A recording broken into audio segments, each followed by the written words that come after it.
Irmãos, boa noite mais uma vez a todos. Realmente nós estamos num número bastante reduzido, né? E por esse motivo as nossas orações ainda devem ser mais incessantes. A irmã Sandra tem marcado, eu esqueci de pedir também, amanhã nós vamos estar fazendo uma visita ao irmão Arthur. Que Deus pudesse nos dar sabedoria para isso. Eu e o irmão Ademir vamos lá, se Deus nos permitir. É muito gostoso de poder falar da palavra de Deus. É gostoso da gente ver os conselhos da palavra de Deus para as nossas vidas. Às vezes a gente fica um pouco entristecido porque são tão poucos, né, os que estão presentes. E muitos por motivos justos, outros tantos porque realmente não se interessam, né? O mundo não se interessa por estar aqui, mas que privilégio que nós temos de parar para ouvir a palavra de Deus. Estamos aqui, esses 5 jovens, né, que estão aí, podemos chamar de futuro, né? Daqui a pouco serão eles, ou para continuar a obra, ou também para ir embora do mundo, para o mundo, e isso não é bom. Então, aproveitem mesmo o tempo que vocês ouvem da palavra e na sua, enfim, cada um na sua simplicidade, pudesse mesmo se interessar por ela, viu? Deus pudesse nos abençoar. Eu dei um título, irmãos, para esta pequena mensagem, que nada é impossível a Deus. Nós já ouvimos tantas mensagens sobre isso, eu mesmo já falei sobre isso, que nada é impossível a Deus. E isso traz um conforto tão grande para a gente, né? De poder lembrar disto. Deus não tem nada que é impossível para Ele. Tudo onde a gente pudesse ver a pior das situações, para Deus não é assim. Ele pode trabalhar, Ele pode operar em nossas vidas.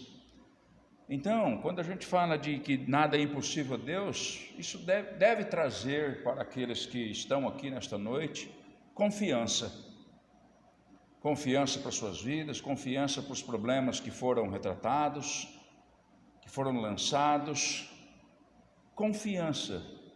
Nós temos plena confiança em Deus para que Ele pudesse agir. Essa é uma pergunta que talvez ficasse para a gente nesta oportunidade. Quando a gente encontra o Novo Testamento, não precisam ir lá, só quero fazer umas referências. Nós encontramos o poder de Cristo, onde nós encontramos o poder dele sobre as enfermidades. Lembram do caso da sogra de Pedro? Alguém de vocês lembram da história da sogra de Pedro que estava enferma? E que Jesus foi lá e simplesmente curou ela. Por quê? Porque nada é impossível ao nosso Senhor Jesus Cristo fazer. Vocês se lembram do poder de Jesus mesmo na distância? Foi assim que um centurião chegou para clamar por um servo dele que estava muito enfermo. E sem precisar o Senhor Jesus ir lá, ele operou para que aquele homem fosse curado. Irmãos, olha, se não é realmente o retrato dos nossos dias, tantas pessoas doentes, tantas pessoas que a gente conhece doentes, pessoas que estão perto, que estão longe também, mas para o nosso Senhor isso não é impossível dele fazer. Nós precisamos continuar crendo que Ele continua fazendo isto. O Senhor Jesus também tem poder sobre a natureza. Lembram quando os discípulos estão atravessando o mar da Galileia no barco e revolta? Nós temos até um hino para isso, né? O mestre, o mar se revolta, né? 328, se não me falha a memória, a cabeça está péssima. Mas o que é que o Senhor Jesus faz? Ele está andando por cima das águas e vem ao encontro deles. No outro ele está dormindo dentro do barco e eles acordam ele empavorosos, né? nós vamos morrer. E o Senhor age também na natureza. Então, tudo que acontece ao nosso redor, que às vezes a gente se assusta, Ele tem o controle disso também, irmãos. E a gente não pode perder isso de vista. Sobre os demônios, como eles atacam a humanidade, como ele tem sufocado o homem, o diabo e seus anjos, ou seus demônios, né? Assim fica melhor. E lembra daqueles que estavam naqueles gadarenos, por exemplo, e que o Senhor Jesus, sem muita conversa, disse: sai fora deles, não é para ficar mais neles. E alguns entram, né? Até uma das histórias, eles entram nos porcos, né? Mas Jesus tem poder também sobre eles. Nada é impossível a Cristo com relação a isso também. Inclusive sobre a morte, irmãos. Quantas pessoas passando pela morte. É um tempo de ceifa, né? Das vidas das pessoas. Que assustou todo mundo está empavoroso. O irmão retratou aqui o que é realmente o coração do homem. Nós estamos com medo. Mas o Senhor Jesus também tem poder sobre a morte. Lembra de algum caso em que ele operou na morte? Querem falar? Ari, você quer puxar a fila? Você é meu xará, toda vez que eu preciso é você. Lembra que ele ressuscitou Lázaro? De 3, 4 dias de morto, fedendo. E ele tem poder também sobre isso. Ele tem poder sobre as trevas. Não tem coisa mais medonha do que as trevas. Nós não importamos muito com ela porque está tudo bonito, olha. Mas as trevas são cruéis. Quantos cegos ele não deu vista para que vissem? A cegueira de um cego deve ser pior do que aquela que se apaga a luz, com toda certeza. E ele deu luz para estas pessoas. Nada é impossível ao Senhor. Esse é o título da nossa mensagem. E é assim que eu gostaria que a gente começasse a pensar. Hoje nós vamos falar de 3 pontos, quero falar de 3 pontos, irmãos, para mostrar esse poder. Nós vamos, o primeiro ponto, ele é pessoal, quer dizer, para a nossa vida. O segundo ponto, ele é mais abrangente. Abrangente é onde se abraça mais. E eu quero terminar falando, o último ponto, sobre na questão mundial, onde nós vamos ver o poder dele numa questão mundial, tá certo? Eu estou estudando o livro de Gênesis, tanto que nós tivemos no domingo lá em casa aquele estudo gostoso, muito, muito gostoso mesmo. Convido-vos ao Gênesis capítulo 12, quero agora aproveitar com vocês, começando daqui. É muito gostoso ler a palavra de Deus, a gente precisava se prestar mais a isso, viu, meninos? Olha, vocês que estão parados, não estão indo para a escola, precisa ler a Bíblia. Se não entende muito, chama o vovô, chama a avó, chama o pai e leia a Bíblia. A Bíblia é maravilhosa, tá certo? No capítulo 12, irmãos, quero mostrar para vocês aqui de 1 a 4, é um texto inclusive que nós aproveitamos na última oportunidade. Diz assim: ora, o Senhor disse a Abrão: sai-te da tua terra, da tua parentela e da casa de teu pai, para a terra que eu te mostrarei. E far-te-ei uma nação, uma grande nação, e abençoar-te-ei e engrandecerei o teu nome, e tu serás uma bênção. E abençoarei os que te abençoarem, e amaldiçoarei os que te amaldiçoarem. Em ti serão benditas todas as famílias da terra. 4. Assim partiu Abrão, como o Senhor lhe tinha dito, e foi Ló com ele, e era Abrão da idade de 75 anos, quando saiu de Harã. Irmãos, só vamos aproveitar o versículo 4 aqui. 75 anos quando eles saíram de Harã. Para o nosso tempo, já tem muita gente indo para a cova antes disso.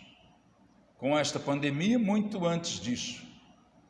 Mas, para o tempo dele, isso também já era muito tempo. Isso que eu gostaria que a gente percebesse aqui. Quando a gente está falando de nada é impossível a Deus, e nós vamos trazer para o Velho Testamento para falar do nosso Deus mesmo, é isso que eu queria mostrar. Capítulo 21, adianta um pouquinho para você ver, verso 5. Capítulo 21 de Gênesis, nós só vamos ficar no livro de Gênesis, tá bom?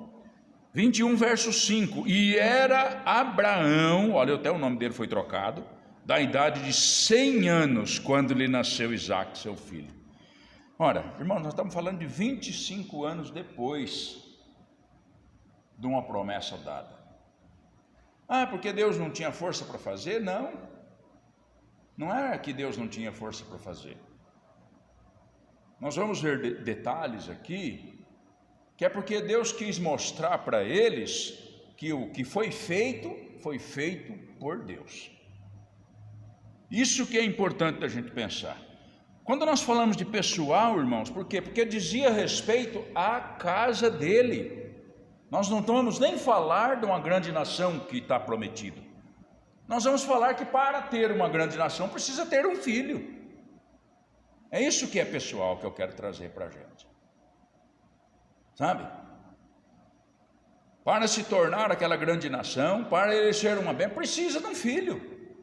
Tanto que a dúvida deles, nós até fizemos comentário no domingo, que Sarai, até então Sarai, sua esposa, achou que era conveniente que ele tivesse um caso com Agar, sua serva, para ter um filho dele, como se estivesse antecipando o plano de Deus. Porque 75 anos e 100 anos é muita coisa mesmo no tempo dele. E então nós estamos vendo aqui uma bênção para casa. Nós estamos falando de pessoal, é uma bênção para eles. Capítulo 17 também, venham comigo aqui, olha, versículo 15, irmãos.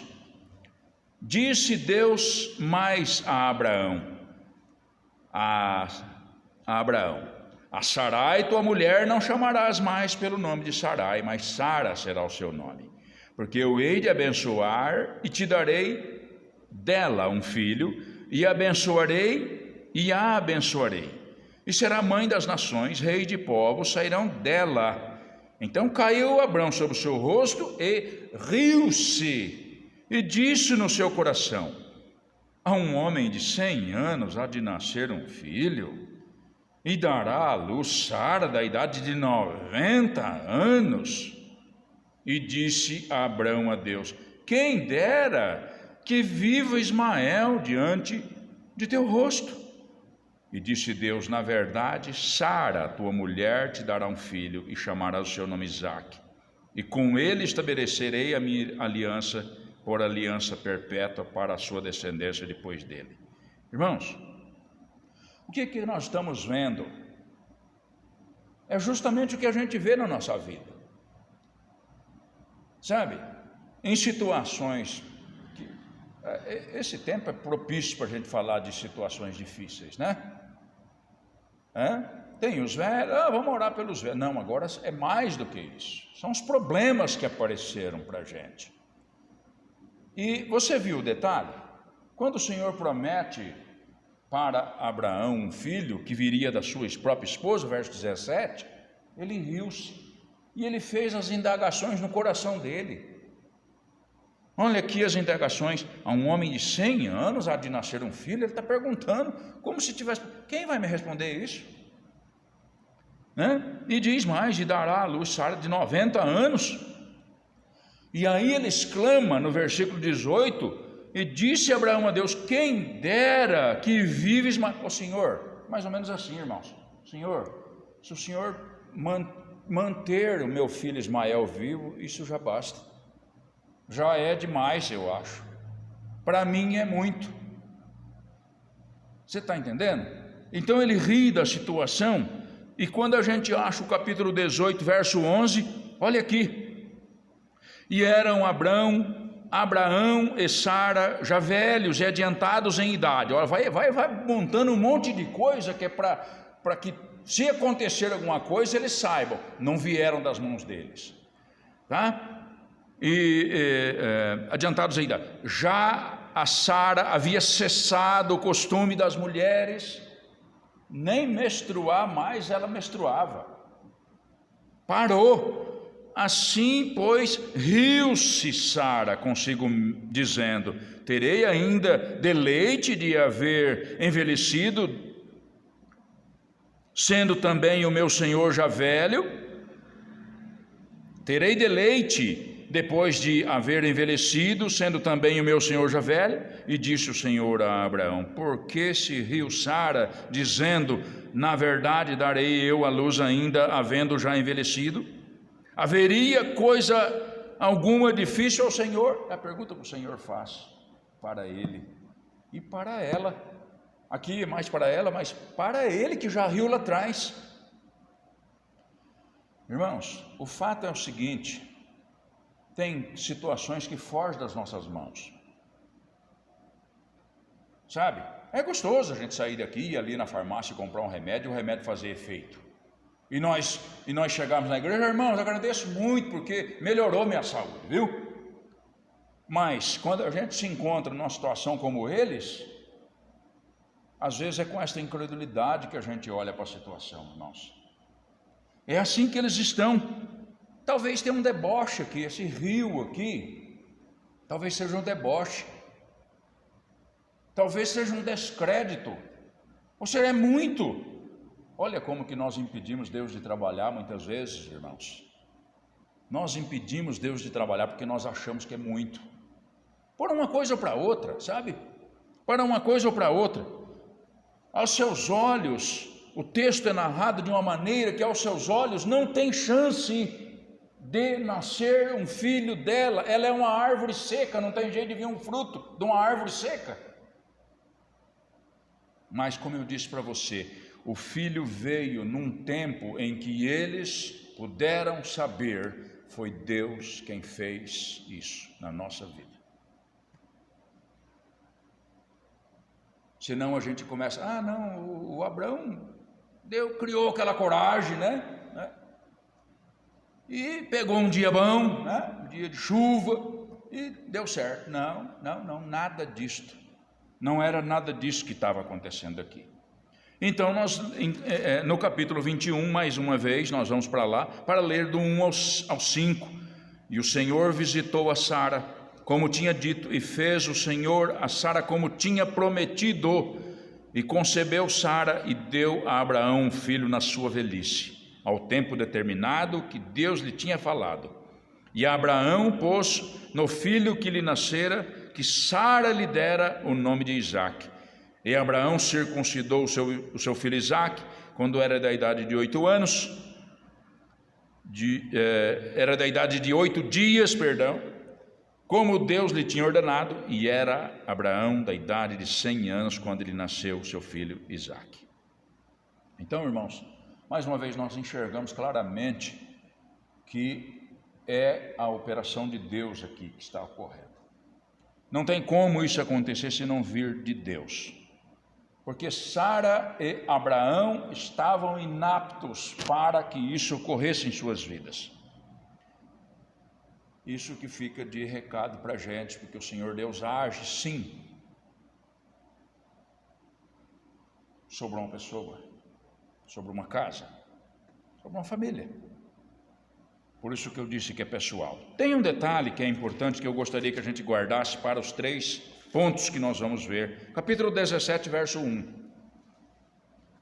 Diz assim o texto da palavra de Deus: sendo, pois, Abrão, da idade de 99 anos, apareceu o Senhor a Abraão e disse-lhe: eu sou o Deus Todo-Poderoso.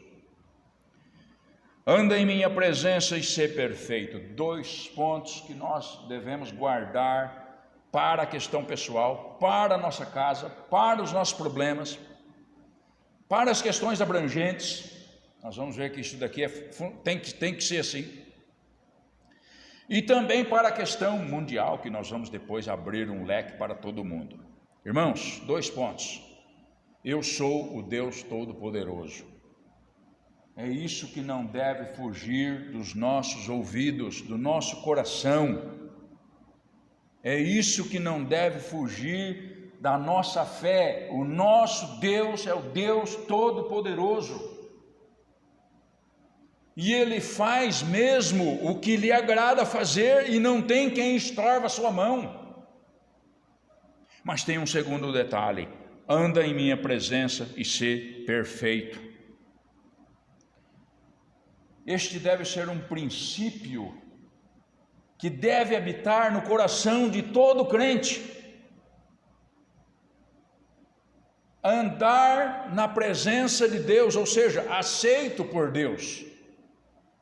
Porque os seus olhos nos veem em todo lugar, isso Ele vê. Mas andar na presença de Deus é andar sendo aceito por Deus. E ser perfeito. E procure isso. E leve isso para a questão pessoal, que esse é o nosso assunto, a questão pessoal, tá? Se nós esperamos uma bênção demasiadamente grande, nós precisamos estar assim. É somente assim que ela acontece. Isso é para os crentes em particular, que desejam favores extraordinários às vezes em suas vidas, em seus lares. Olha os nossos filhos, a irmã Dilsa acabou de lembrar mais uma vez, irmã, está certinho, tem que lembrar todo dia, e principalmente diante de Deus, porque às vezes só conta aqui para nós esquecemos, nós vamos para casa e esquecemos, mas a senhora não pode esquecer, como eu não posso esquecer das questões que me cercam, que envolvem o meu lar. Nós estamos falando de um filho para o Senhor, que ia dar sequência na obra daquele homem que já estava velho e que daqui a pouco vai morrer. Entende? Então, nosso Deus é o Deus Todo-Poderoso, devemos andar na presença dEle e ser perfeito. E andar com temor, com obediência, cada vez mais em nossas vidas, irmãos, cada vez mais em nossas vidas. Então, depois de agraciados, anda na presença de Deus.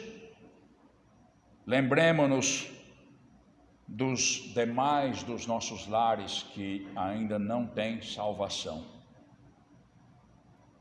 Isaac aqui, irmãos, representa um filho nascido de novo.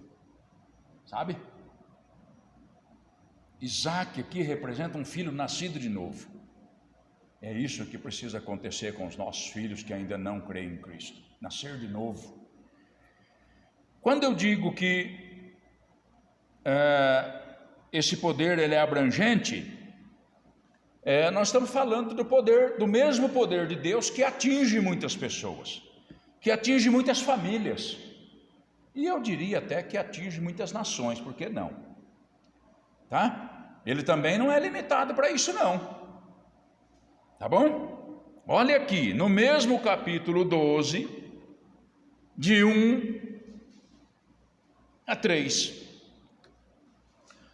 Ora, o Senhor disse a Abraão: sai-te da tua terra, da tua parentela e da casa de teu pai, para a terra que eu te mostrarei, e far-te-ei uma grande nação, e abençoar-te-ei, e engrandecerei o teu nome, e tu serás uma bênção, e abençoarei os que te abençoarem, e amaldiçoarei os que te amaldiçoarem, e em ti serão benditas todas as famílias da terra. Quer dizer, o poder de Deus não era somente para agraciar eles, para trazer esse presente maravilhoso, Kaique e a Elô estão lá, vislumbrados com o filho, ai que bonitinho, ai porque não sei o que, às vezes nem é tanto, Ari? Mais feio que nós, mas é assim, foi graça para eles, mas a promessa de Deus ela é mais abrangente, irmãos, é que abraça mais. Olha aqui o que nós estamos vendo aqui. A promessa de Deus a Abraão de daria um filho, e por meio do filho uma grande nação. Uma grande nação. Abraão é reconhecido, meus amados, como o pai o pai da fé. Logo, os que creem em Cristo são filhos de Abraão. Nós somos filhos de Abraão, irmãos. Quando fala de nações serão benditas, é por conta disto. Um brasileiro de sul de Minas também é filho de Abraão. Nós não temos nada com Israel, nós não temos nada do sangue de Abraão, mas nós somos filhos de Abraão na fé. Nós, como crentes em Deus, somos filhos de Abraão. E quando faz essa promessa aqui, ela é uma promessa para muitas pessoas. Muitas pessoas. Você já parou para imaginar quantos filhos de Abraão? Hein, João? Você imaginou quantos filhos tem Abraão? E engraçado, irmãos, que no Novo Testamento alguns requerem esta filiação de Abraão, né? Não é assim? Naquele encontro dos fariseus lá com Cristo, em que eles, não, mas nós somos filhos de Abraão. Jesus está falando, não é de sangue que eu estou falando, eu estou falando de fé. Esses são filhos de Abraão. E aí ainda ficou mais grave ainda, que vocês são filhos do diabo, porque querem fazer a vontade do diabo. Irmãos, imagine isso, todos os crentes em todo lugar. A Bíblia fala como a areia do mar, ou como as estrelas do céu. Então, muito mais do que uma família, muito mais do que uma pessoa, muito mais além dos nossos lares, nós estamos falando disso daqui, o poder de Deus. Desde Abraão até o nosso Senhor Jesus Cristo voltar. Você imaginou isso, irmão Donizete? É gente demais, hein? Eu imagino que Abraão nem imaginava isto, nem sabia a extensão disso, não sei, pela fé talvez. O que nós estamos falando é que nada é impossível ao Senhor na questão de quantidade, na questão de almas, na questão de feitos, enfim, o que ele vai fazer, nada, não, mas essa coisa aí já é mais difícil, porque requer uma quantidade, não ria, quando for dar um testemunho de Deus, não ria, porque ele pode fazer sim.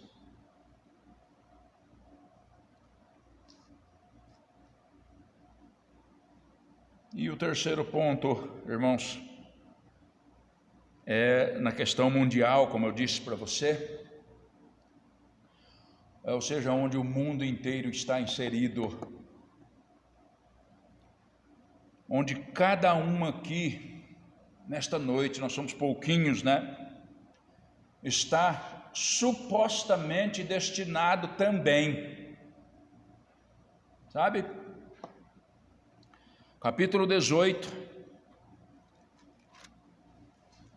verso 23.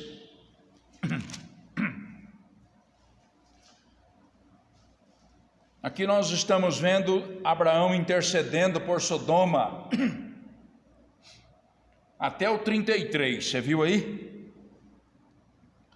Fala da intercessão de Abraão. Eu não sei, eu fiquei pensando, preparando esse estudo e pensando, eu acho que Abraão,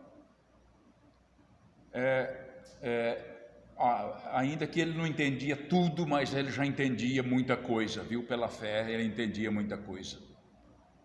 E essa intercessão é de um homem que já chora pelas almas, não se trata apenas de Sodoma, onde seus parentes estavam, não. Se trata de almas. A questão aqui é essa, eu penso assim, e aqui a gente vê a intercessão, é aquele diálogo que ele tem com o Senhor, né? Senhor, mas se tiver 50 justos, o Senhor vai destruir Sodoma. Aí depois você lê em casa, nós não vamos ler não, tá bom? E ele vem baixando até 10, se tiver 10, Senhor. Não, por conta de 10 eu não vou destruir aquele lugar. Mas no capítulo 24,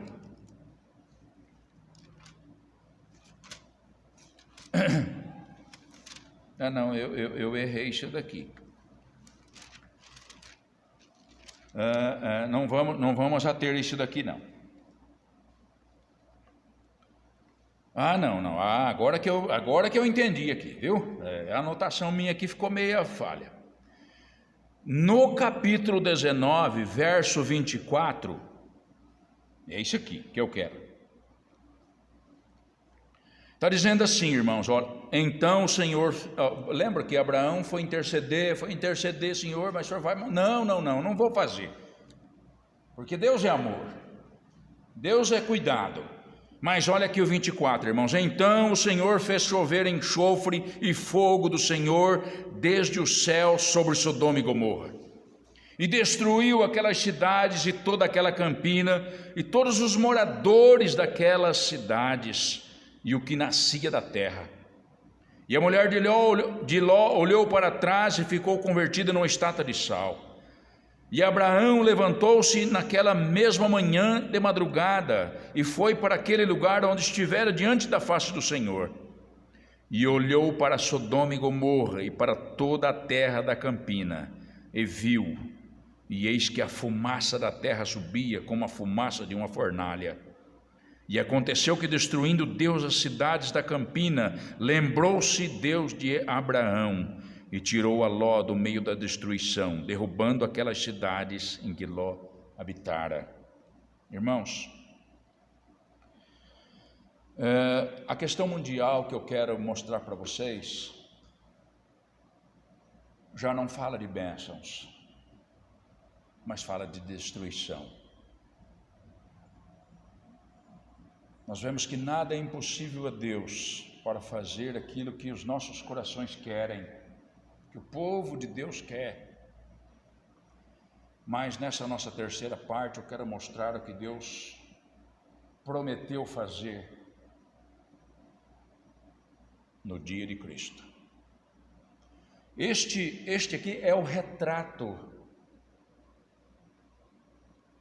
daquele dia futuro. Viu, meninos? Esta destruição é mais ou menos um exemplo, é uma figura para mostrar que um dia Deus vai destruir tudo. Entende? Aqui não tinha como Deus poupá-los. Por quê? Porque faltava, capítulo 17, verso 1, parte 2. Anda na minha presença e ser perfeito. Quando a gente não anda na presença de Deus, não tem como Ele poupar. Ele tem poder para salvar, para operar em nossas vidas coisas que a gente fica como Abraão e Sarai, abobado. Mas o poder dele é mais do que isto. Esse terceiro ponto que eu quero mostrar é para isso, irmãos. Não havia desejo naquele povo para servir a Deus. Eu fiz questão de marcar esse versículo que eu li aqui, olha, que Abraão, 27, Abraão levantou-se aquela mesma manhã de madrugada e foi para aquele lugar onde estivera diante da face do Senhor. Ele está preocupado, ele está pensando, será que fez? Como que será que fez? O que é que aconteceu? Deus falou, mas o que é que realmente pode acontecer lá? Queimou aqui, queimou para a gente entender melhor, né? Pôs fogo no posto de combustível, ali pega fogo rápido. O que é que Deus fez? 28, e olhou para Sodoma e Gomorra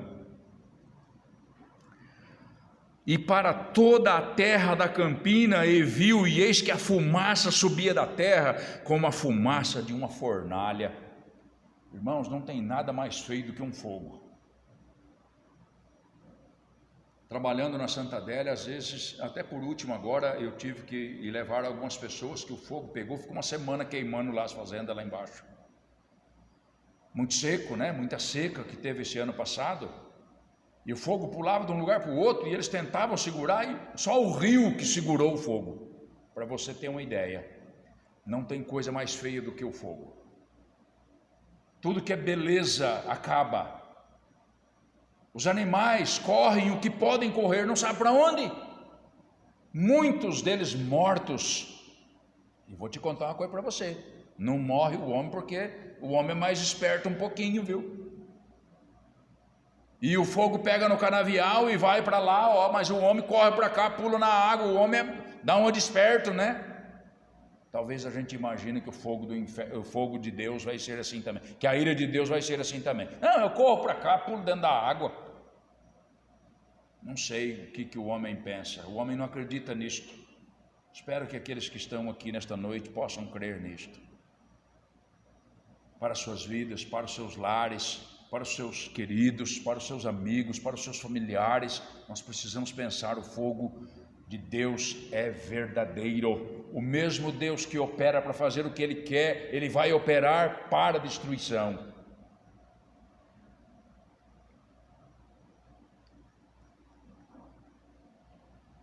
O castigo sobre estas cidades nos leva para o dia do Senhor. E isso não é impossível a Deus, irmãos.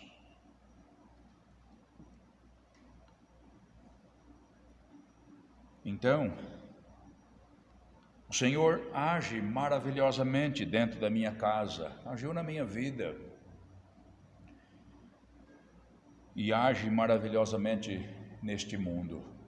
Quantas conversões, quantos irmãos que a gente não tem noção que nós vamos encontrar. Mas há uma ira da parte de Deus. Os homens duvidam disto. Os homens acham que tudo é festa. Você viu o sofrimento porque não vai ter carnaval? Ah, tem gente que vai perder a cria por aí. Eles estavam crendo em tudo, que ia dar um jeito, que havia vacina, que não sei o quê, mas que a festa tem que ter. Não vai ter a festa. Então o homem não está crendo nisso daqui, mas a ira de Deus permanece, irmãos. A ira de Deus, meninos, permanece, ele continua irado, porque o homem não anda na presença do Senhor, não procura ser perfeito conforme a palavra do Senhor, por isso ele continua irado.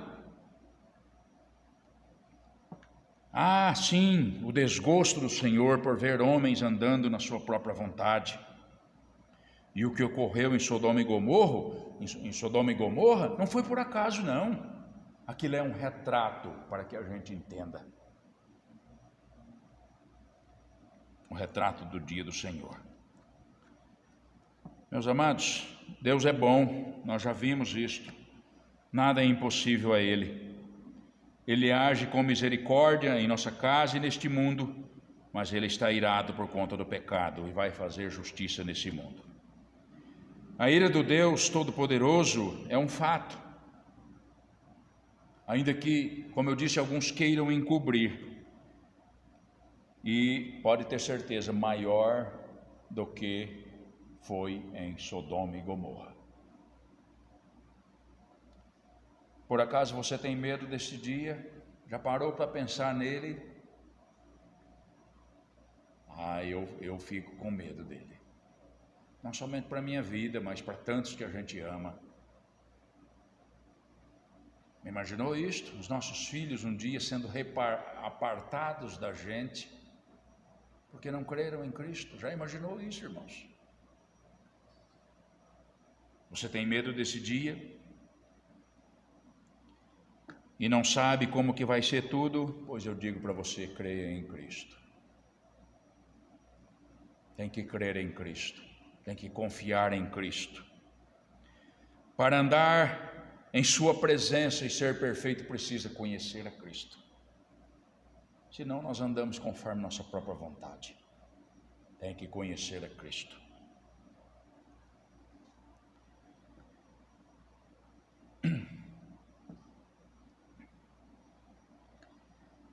E somente pela fé em Cristo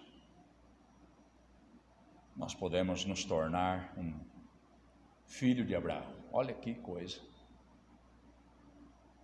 Porque se o Abraão é pai da fé, logo é por meio da nossa fé em Cristo que a gente se torna filho de Abraão.